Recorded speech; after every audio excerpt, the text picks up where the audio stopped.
and welcome to this video. Today I will be showing you how to send anonymous emails. This can be a powerful tool in various situations, whether you are looking to protect your privacy, send feedback without revealing your identity. So the first thing you need to do is open your browser and type anonymousemail.me,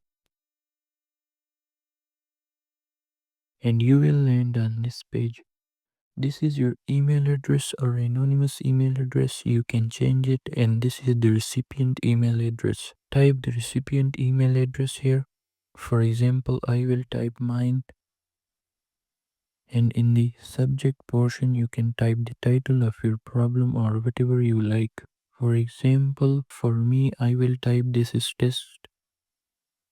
In the description, you can briefly describe your problem. After that, you can also attach some files if you want. You can attach up to 3 files per email. And after verifying that you are human, you can just click on send email. As you can see, it says your email was successfully sent. Now let's open our Gmail app in the new tab and see if we received the email from Anonymous. And as you can see, we have one email from Anonymous.